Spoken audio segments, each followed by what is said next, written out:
আজকে আমি তোমাদেরকে সোজা নিয়ে চলে যাচ্ছি আমার রান্নাঘরে।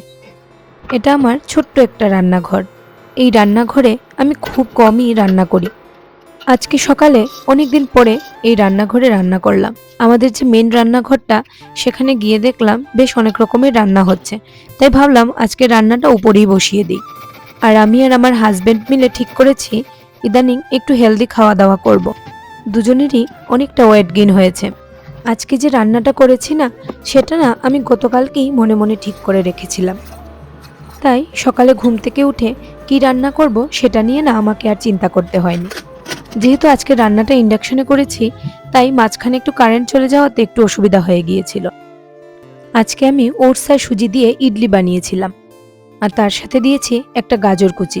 আজকের রান্নাটা আমি ভালোভাবে দেখাতে পারিনি। সাম্বার ডালটা বানিয়েছি মুগ ডাল দিয়ে। আমার হাতে যেহেতু এত একটা সময় থাকে না, তাই তাড়াতাড়ির মধ্যে যা হয় সেভাবেই করে নিই। সাম্বারে সাধারণত সবজিটা পরে দেওয়া হয়, আমি না ওই সময় বাঁচানোর জন্য ডালটা সেদ্ধ বসানোর সময় সবজিগুলো একসাথে দিয়ে দিয়েছি। তারপরে সিদ্ধ হয়ে যাওয়ার পর সাম্বার মশলা আর একটু তেঁতুলের পাল্প দিয়ে দিয়েছি। বিশ্বাস করুন, এভাবেও কিন্তু সাম্বার ডাল বানিয়ে খেলে খুব ভালো লাগে খেতে।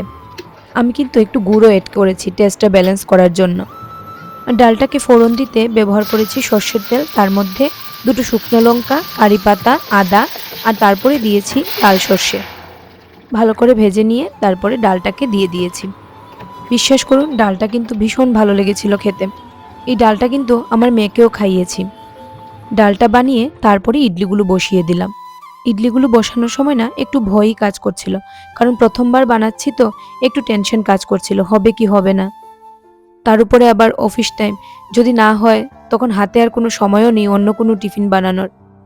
প্রথমবার ইডলিগুলো দেওয়ার পরে দেখলাম প্রথমবারের ইডলিগুলো বেশ ভালোভাবেই হয়ে গেছে, তাই পরের বারেরগুলো আবার দিয়ে দিলাম। আজকে থেকে আমার আর আমার হাজবেন্ডের ওয়েট লসের জার্নি শুরু হয়েছে। আমরা জানি না কতটুকু কনসিস্টেন্ট থাকতে পারবো। এই ওয়েট লস জার্নিতে ডেডিকেশনটা খুব দরকার। আমাদের এই সোশ্যাল লাইফে ইচ্ছা থাকলেও অনেক সময় ঠিকভাবে ডায়েটিং করা যায় না। কিন্তু সব কিছুর পরেও আমরা এটাই ভেবেছি এখন থেকে আমাদেরকে নিজেদেরকে সুস্থ রাখতে হবে। এদিকে রান্না শেষ করে আমার বরের জন্য আর মেয়ের জন্য কিছু ফলও কেটে রেখে দিলাম। সব শেষ করে মেয়েকেও আজকে সাম্বার আর ইডলিটা দিয়ে দিলাম। আজকের ভিডিওটা কেমন লাগলো কমেন্টে অবশ্যই জানিও। আর আজকের মতো গল্প এখানেই শেষ করছি। সবাই ভালো থেকো, সুস্থ থেকো। দেখা হবে পরের কোনো ভিডিওতে।